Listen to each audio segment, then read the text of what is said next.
Okay, welcome. Happy 2023.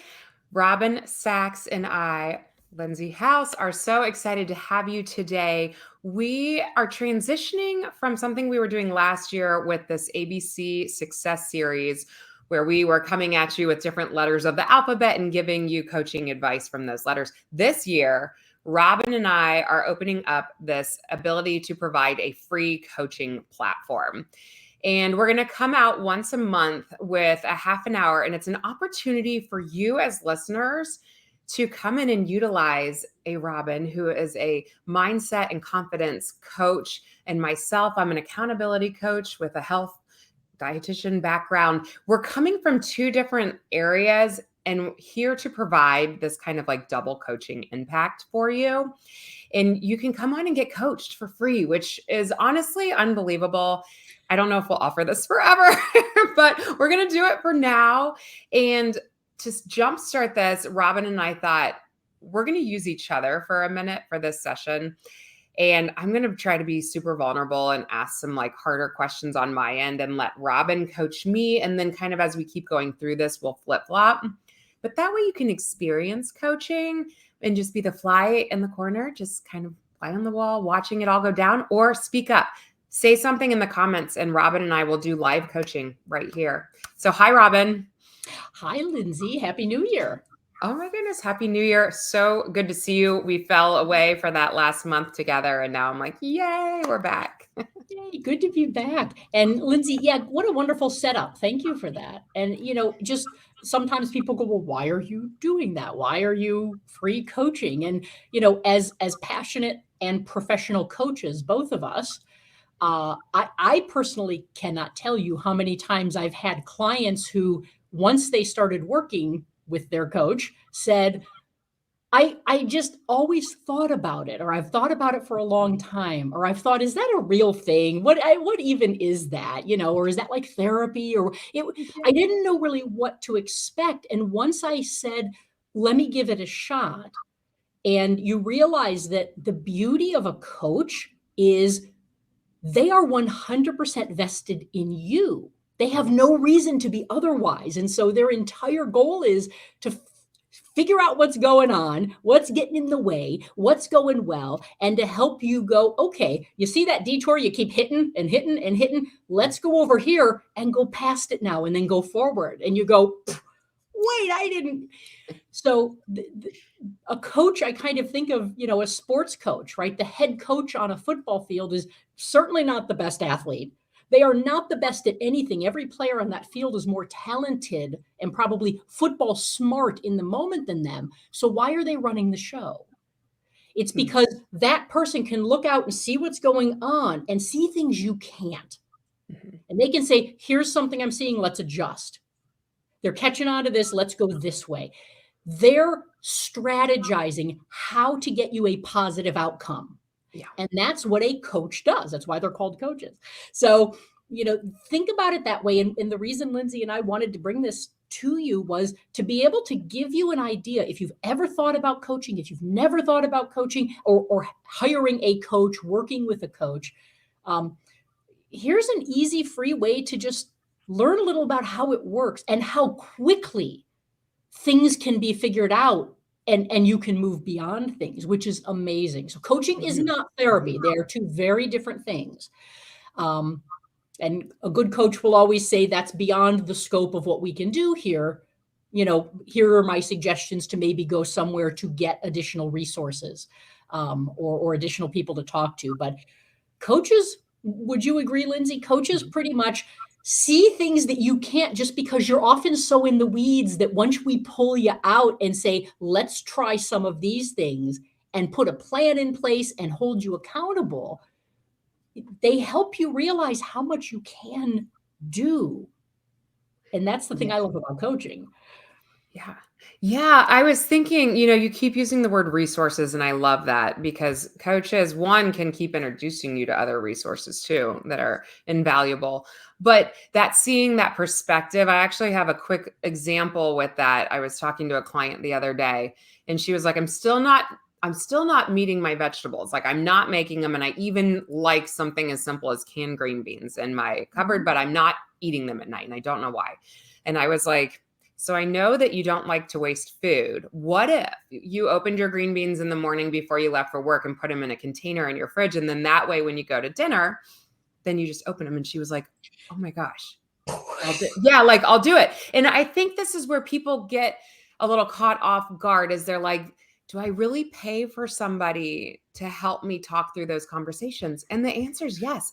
Because guess what? She ate vegetables that night. Like, I think that we get so caught up in why would I pay for somebody else? I know I can do this. Yeah, Robin and I know we can do stuff too. But when we talk it out together, guess what? It gets done faster, more efficient.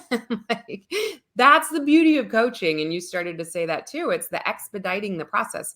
I could get there in a year, or I can talk to Robin and get there in a week. Like, Right.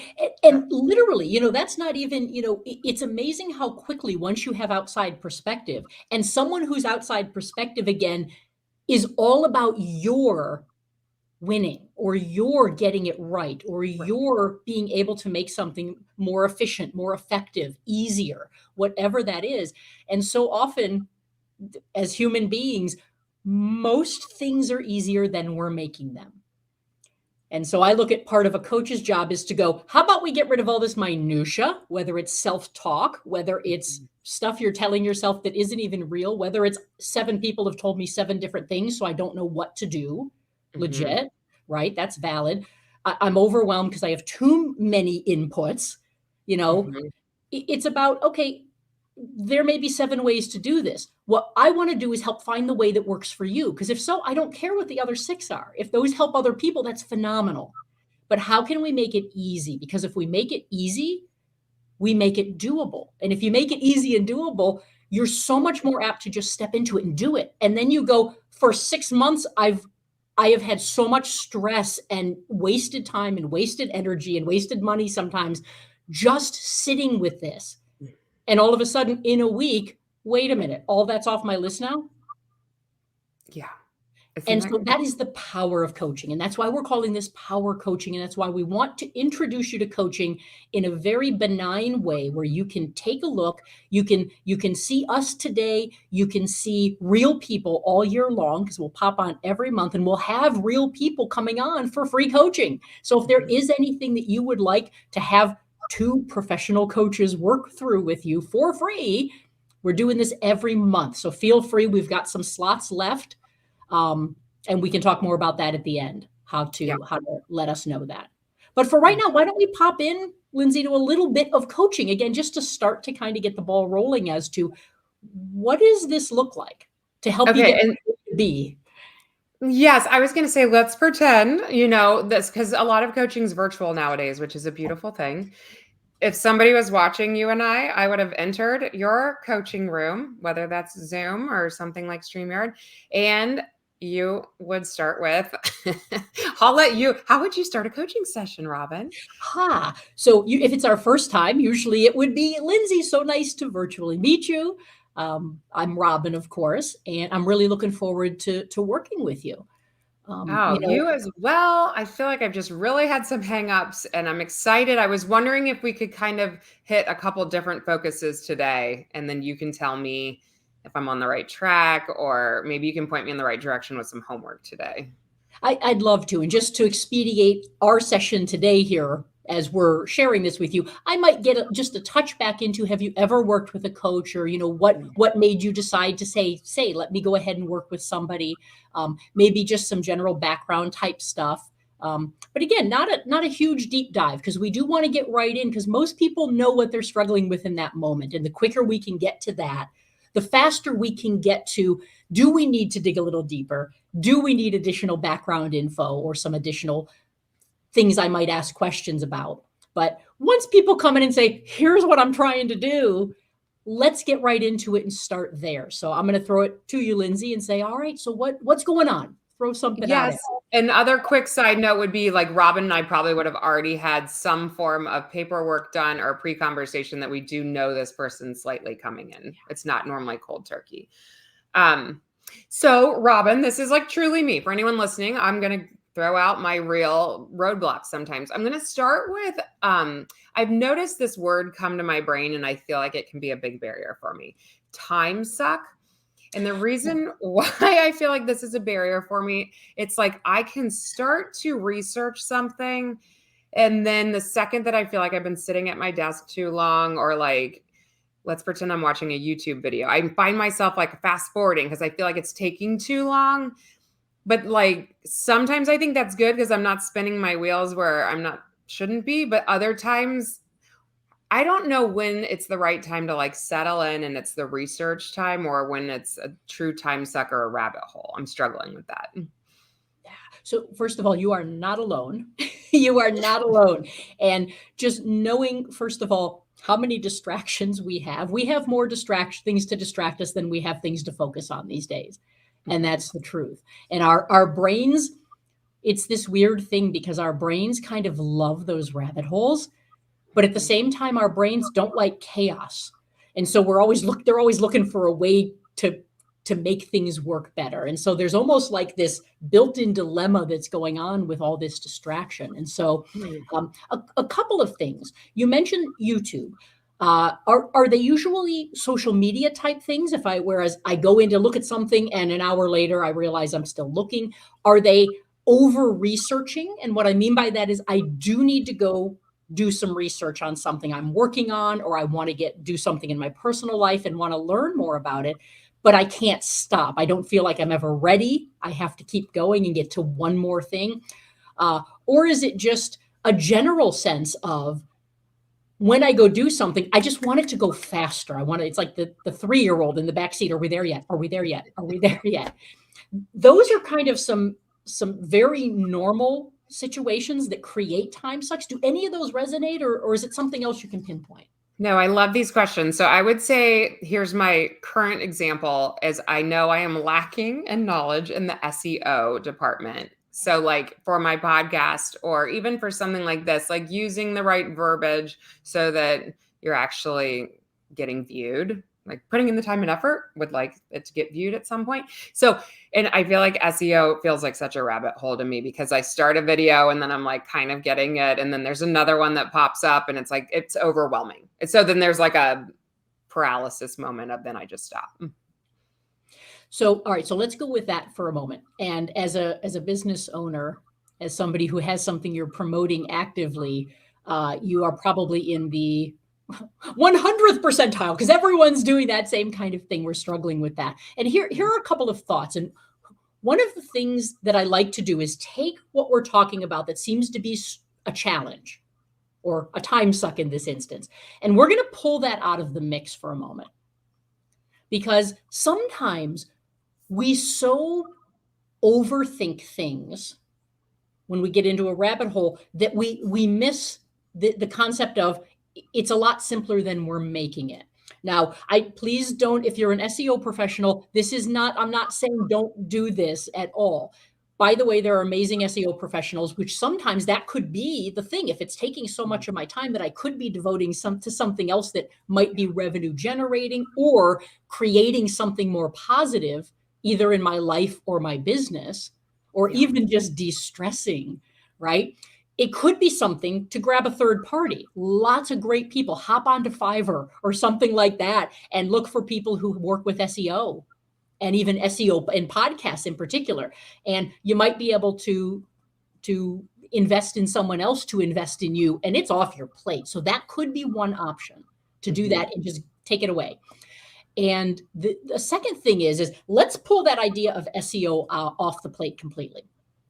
So if there was no such thing as this SEO concept, the people that you would like to have listening to your podcast, in other words, the people you think it is a value to and you think it definitely would help, tell me a little about those people.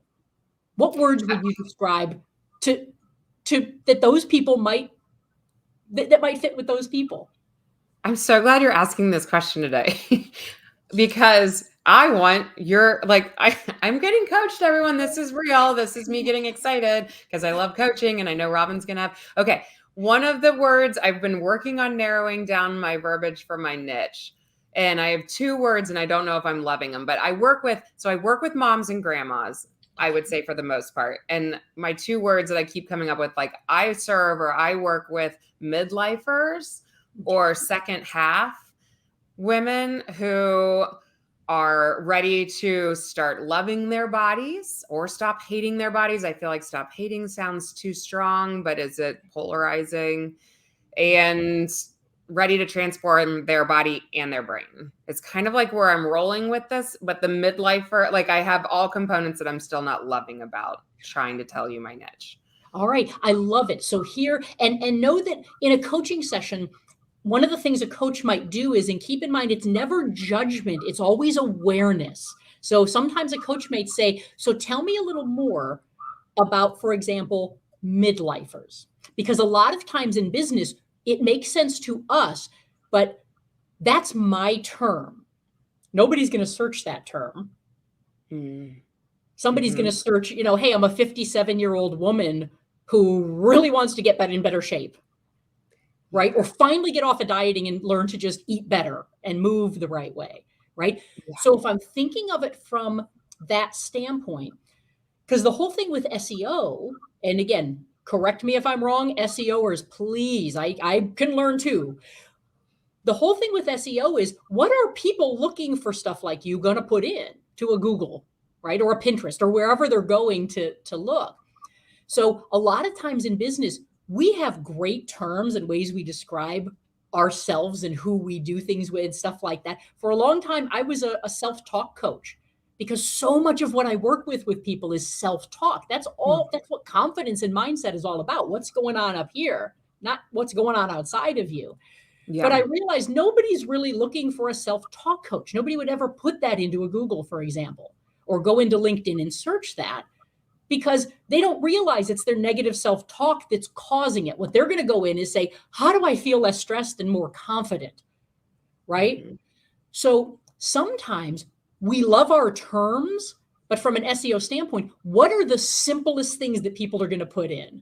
Right? Mm-hmm. Or I'm a mom. I love the mom and grandma part. Right? Mm-hmm. So I like to sort of dumb things down instantly to just go, we can use a bunch of words and terms that are awesome, that resonate within our audience or within our membership or within our groups, those types of things, once they're in there.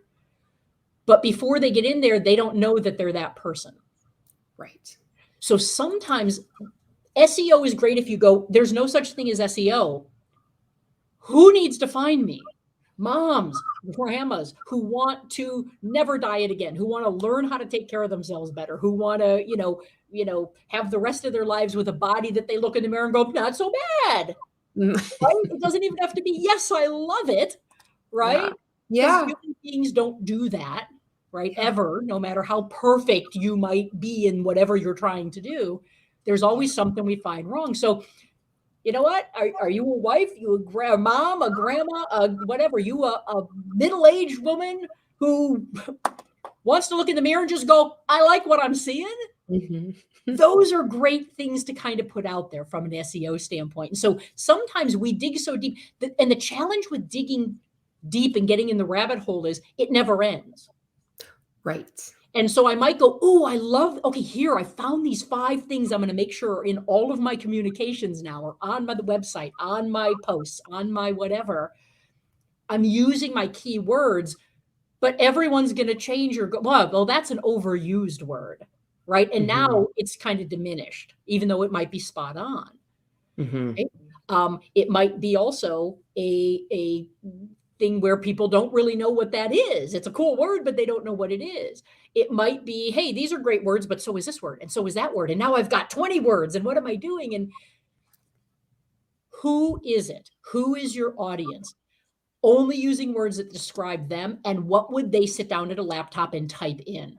If they're not things they would sit down and type in to a social media of any kind, to a Google or a search engine of any kind, you're probably not going to find me as often as you could.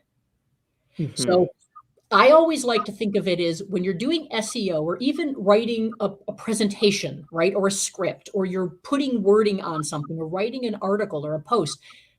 I always would invite and encourage people, don't ever create that as a creator. Create it as a reader.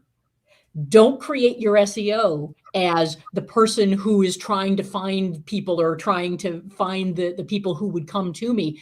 Sit down and go, I'm that person now. What do I open Google and type in? Those are the perfect words usually. When I do a lot of coaching with public speaking, and 100% of the time, here's what happened. They'll come in and somebody might be starting to read and it's obvious they're on a script, right? Something memorized, and we want to have you ditch the script is one of the biggest things. And they'll go through and say that and they're like, and I don't know how to say this. And I'm like, well, what are you trying to tell them? Mm-hmm. The next words out of their mouth are the perfect words. Because you ditch the script and get out of presentation mode. You go, well, what I want them to do is move to this new software. Because if they do, their life is going to be so much easier. They're going to do their reports faster and they're going to do this and then they're going to whatever. And then we get the bonus at the end of the year because everyone understands it and it doesn't get held up. Then why couldn't you say that? Yeah. That's the thing. So SEO to me is almost script-like. And it's ditch the script and go into who do you want to talk to and what would they type in? Those are your perfect SEO words. So I'm going to leave that at that. Again, if there are SEO people who want to chime in, I would love that and invite that because I'm not saying that's not important. There's a strategy and people who do that well do it so, so well. You don't have to do it and be a master at it to get your people to find you. You need to actually talk to them like they would be talking on there or use the words they're going to type in. Right. And so what I think is so good about this too is while you are talking and I'm hearing what you're saying, I feel like coaching also gives dedicated brain space to some questions you've been asking yourself, right? So like, Robin, you just bringing up, maybe this is something that you hire out is a great entrepreneurial question. Like you can spend 10 hours a week or 5 hours. And is that the best area that your time is to be spent? It's kind of like, is cleaning your house the best area that your time is to be spent? Like, where is your money making? And if that's not it, then hire it. So thank you. Like, I always feel like, I don't know why that's kind of an obvious thing, but it needs to be shouted sometimes. And then as I'm also hearing that, I'm like, maybe there's, and I'm asking you this, maybe there's a settle in process on it of like, kind of go through the homework that you're saying and come up with those buzzwords that I feel like people would be typing in. And then maybe I settle into once a week or a pocket of time, whether that's soccer practice or like car line or something like that, is my only time that I'm allowed to watch a YouTube video on it so that it's not creeping into my workday.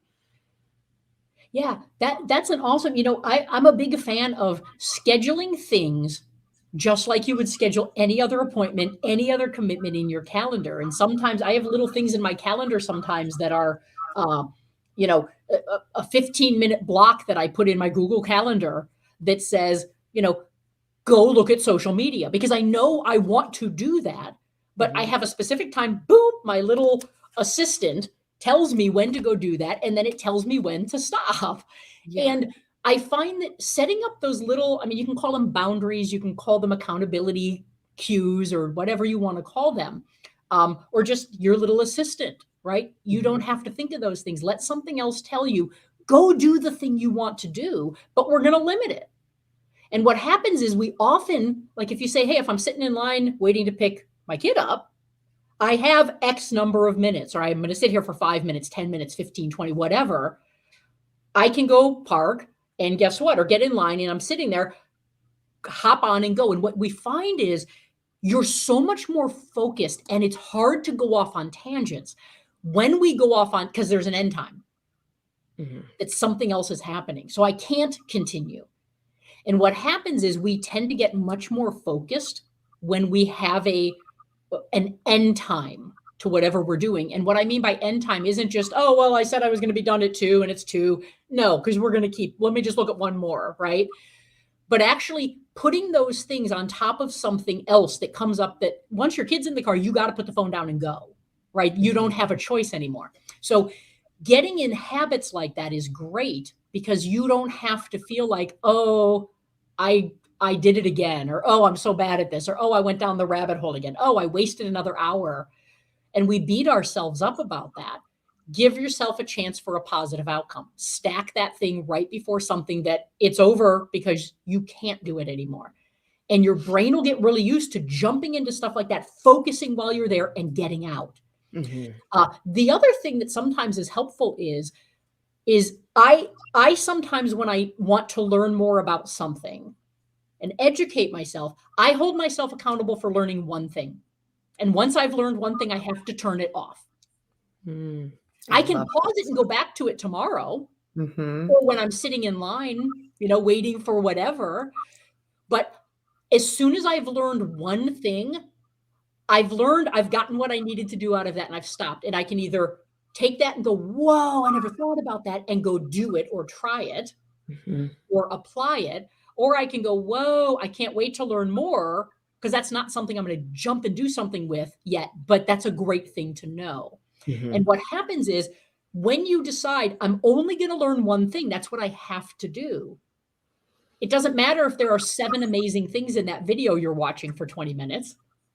So you get to learn something every day for the next 7 days then. And guess what? If you've learned something that resonated, stop and go try it, apply it, do something with it. Because what happens often is we write down the 7 things after a video, and then what do? It sits there. It sits there. It becomes what I call shelf help instead of self-help. We put it on the shelf and we never touch it again, right?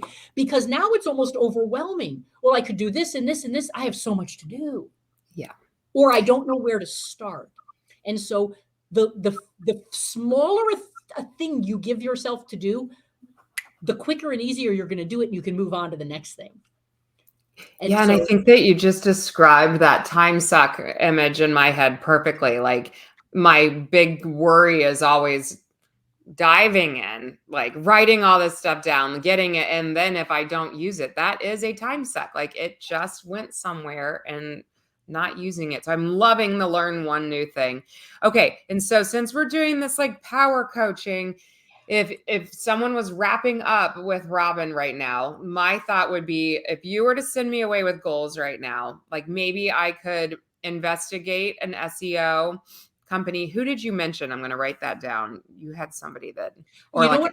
I was just suggesting, go on to like a Fiverr or something and type in SEO expert or SEO professional, and you'll have a whole bunch of people that you can look. And again, that can become a time suck too, if there's like 300 people. Right. The idea is, look at ones, start with the top few. And if you see something that resonates with you for whatever reason, don't question, go ahead and reach out and just say, hey, here's what I'm looking for. Can we have a quick conversation or an email discussion, whatever? And then again, like anything else, if you're present in the moment, you get a feel about something. Whoa, I can see this working, or I'd like to give this a try with this person, or, what, this person isn't a fit for me, and that's okay. So, I encourage you to kind of be present and not just think I need a person. That person's got 5,000 people they've worked with. This one only has 200. So I better go. No, that's not a good way to do those things. Get a feel and reach out.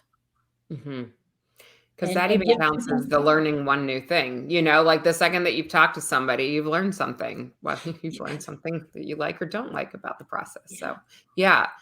Okay. So I feel like goal number 1 would be doing a little investigating that direction before Robin and I would meet again. And then as I had brain space to think through as you were talking, I feel like I could settle into the learn one new thing per day. So my time pockets would either look like treadmill time at the gym. I can throw up something on the screen, or car time, or a soccer or like a sporting event. So, and one of those happens every day. So, and then once I've learned my one new thing, I shut her down and keep going. And honestly, I think those 2 bullet points for me are like, and I think this is where our listeners need to hear, it's normally plenty. And that's kind of the benefit of getting to pull back on your coach in the next week or 2, because I don't need Robin to send me off with 10 things. I'm going to get overwhelmed. Yeah. Right. And oftentimes the reason that a coach can be helpful is they actually take your 10 things that you've been trying to do and make it 1 or 2. And now we can take another couple, and now we can take another, and now your 10 are done, but you were trying to do 10 things all at once.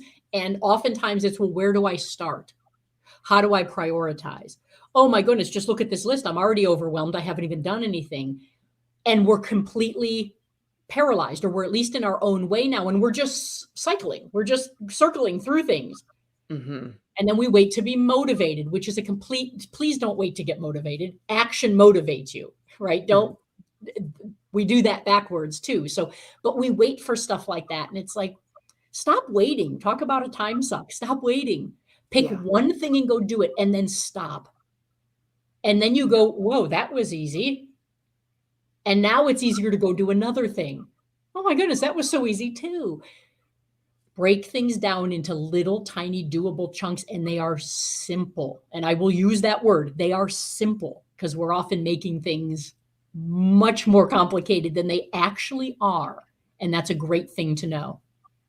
I don't know about you too, Robin, but I feel like after a conversation like this today, it's like I've almost been given permission to go make that focus, or like you can go do that. And for whatever reason, I'm more focused when somebody else has given me the little like, yep, this still like is on your path. You're still going in the right direction. You're not squirrel braining, but we've reduced down the times in which you're allowed to work on this. So that's where coaching can be huge too. I think a lot of us need permission to like make the workouts happen, because I'm going to check back in with you. Let's see how that goes. So, okay, we're really trying hard to stick to our time today. It's so hard because I could talk to you for hours, Robin.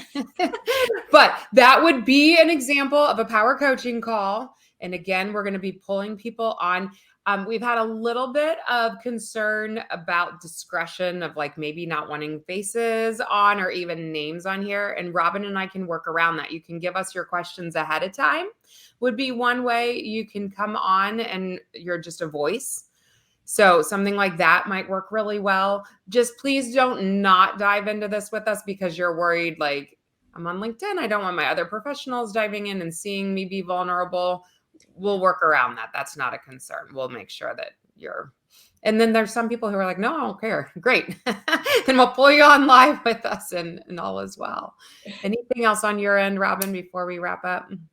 No, I don't think so. And you know what? And I don't want to, I guess two things. One, I know that the title today, there were two topics we had thrown out there. So we will go ahead and do that other one next time, just so that we cover that. Mm-hmm.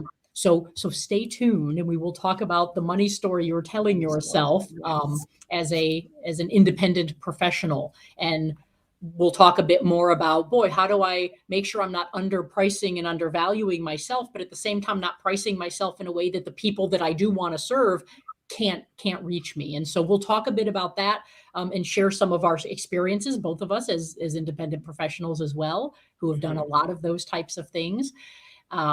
Yeah. And I guess the only other thing is, Lindsey, where would be the best place, do you think, for people who say, yes, I would love to hop on and have free power coaching one of these sessions?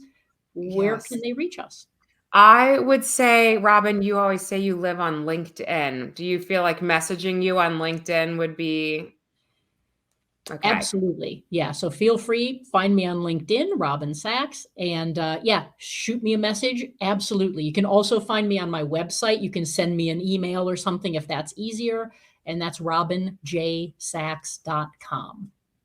Perfect. I'm going to kind of throw out similar. House Lifestyles is my tag name on things. So if you're on my Instagram or my professional Facebook page, House Lifestyles, and you can just send me a message, or my website is healthaccountabilitycoach.com, all one word. So nice. And we have 11 slots available at the moment. We have a couple of them that are filled. So pop on in, let us know if there's a month that works better for you. Let us know. We are here on the last Thursday of each month. Do I have that right, Lindsey? Mm-hmm. Mm-hmm. Okay. The last Thursday of each month at noon, from noon to 1 Eastern time. So if that is of interest to you, let us know. And if it's one of those things where you're like, I really would love to be one of the people who gets power coached, but that time does not work for you, or that day, we can maybe make arrangements where we go ahead and record that ahead of time. Mm-hmm. So we'll work with you. Good. We'll make it happen. All right. Yeah. Lindsey, so good seeing you again. So good being back in the mix with you. I love it. Thank you. You too. All right. Have a good day. You too. Talk to you in February, everyone.